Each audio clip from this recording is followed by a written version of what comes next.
మన జీవితంలో దేవుని ఆత్మ మరి ప్రత్యక్షంగా కనబడటం ఎంత ఆశీర్వాదం. యేసుక్రీస్తు నామములో మీ అందరికీ శుభములు తెలియపరుస్తున్నాను. Praise the lord. మీరందరూ బాగున్నారా?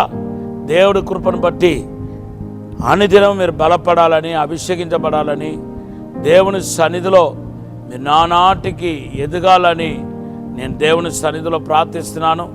రాబోతున్న దినాల్లో దేవుని యొక్క అసాధారణమైన అద్భుతమైన కార్యాన్ని మీరు చూడబోతున్నారు. మీ కుటుంబంలో ఖచ్చితంగా ఒక శుభవార్తను మీరు వినబోతున్నారు. దాన్ని బట్టి మిమ్మల్ని గొప్ప సాక్షిగా దేవుడు నిలబెట్టబోతున్నాడు. ఈ ప్రవచన వాక్కు నమ్మండి, దేవుని నామాన్ని ఘనపరచండి. దేవుని చేత మీరు ఆశీర్వదించబడబోతున్నారని విశ్వాసంతో ముందుకు సాగాలని కోరుతున్నాను. ఈరోజు దేవుడు మనకిచ్చిన వాగ్దానం మార్కు సువార్త 11వ అధ్యాయం 23వ వచనం. దేవుని బిడ్డలారా, మన ముందు దేవుడు వెళ్ళటం ఎంత గొప్ప ఆశీర్వాదం. మన జీవితంలో దేవుని ఆత్మ మరి ప్రత్యక్షంగా కనబడటం ఎంత ఆశీర్వాదం. మరి ప్రభు గనక మనం ఉన్న ప్లేస్కో లేకపోతే మీరు చేసే బిజినెస్కో, మీ ఒకవేళ సేవకులైతే మీ సేవలోనో, ఫ్యామిలీ అయితే ఫ్యామిలీలోనో దేవుడు ప్రత్యక్షమవుతే మీకు ఎంత ఆశీర్వాదం, ఎంత మరి మహిమ దేవునికి చెందుతాయో ఒకసారి ఆలోచన చేసి చూడండి. పరిశుద్ధ గ్రంథంలో ఐగుప్తు యొక్క బానిసత్వం నుండి విడుదల పొందిన తర్వాత దేవుడు అద్భుతాలు, సూచక్రియలు, మహత్కార్యాల ద్వారా అదృశ్యంగా వాళ్ళకు తన కార్యాన్ని, తన వారితో కూడా వెళుతున్నానని ఆ యొక్క అద్భుతమైన సత్యాన్ని వాళ్ళకు చూపించకుండా వచ్చాడు.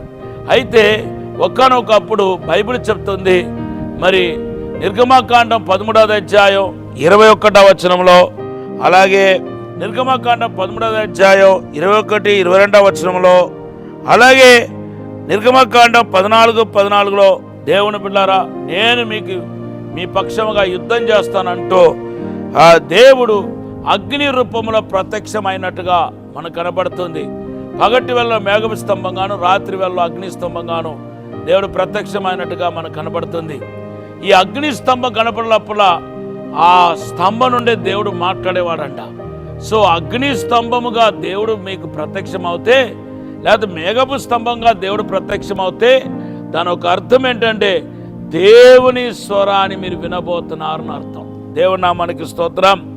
తర్వాత మీరు చూస్తే దేవుని బిడ్డలారా, మరి అదే అగ్ని సాలొమోను మందిరంలో మనకు కనబడినట్టుగా మనం చూస్తున్నాం.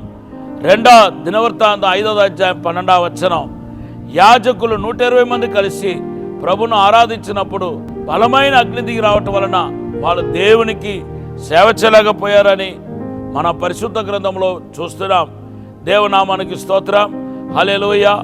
అవును దేవుని బిడ్డలారా, మరి వాళ్ళ సేవ నిజమైన సేవ, వీళ్ళు నిజమైన సేవకులని అక్కడ ప్రూవ్ అయినట్టుగా, వాళ్ళ ఆరాధన దేవుడు అంగీకరించాడు అన్నట్టుగా మనకు స్పష్టంగా అర్థమవుతుంది.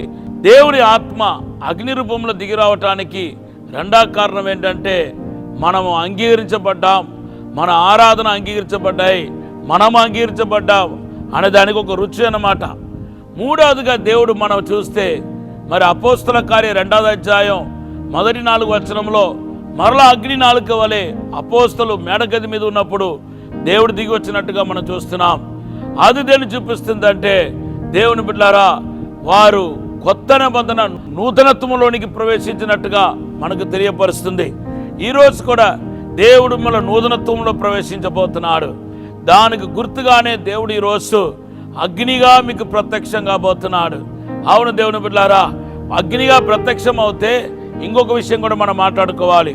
అదేంటంటే ప్రభు గనక అగ్నిగా ప్రత్యక్షం అవుతే దాని ఒక అర్థం ఏంటంటే ఏదో ఒక సందేశాన్ని మీకు అందించబోతున్నాను అర్థం.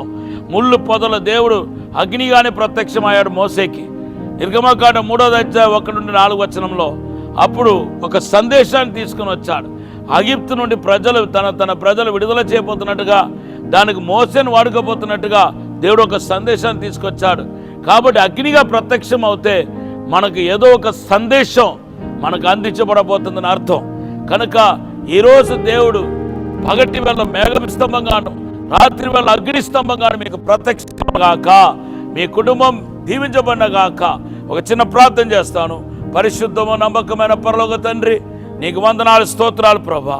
శక్తి చేత కాదు, బలము చేత కాదు, ఆత్మ ద్వారా నీ సమస్తం జరుగుతున్నారు ప్రభా. ఇప్పుడే తాకండి, విశేషమైన కృప దయచండి ప్రభా.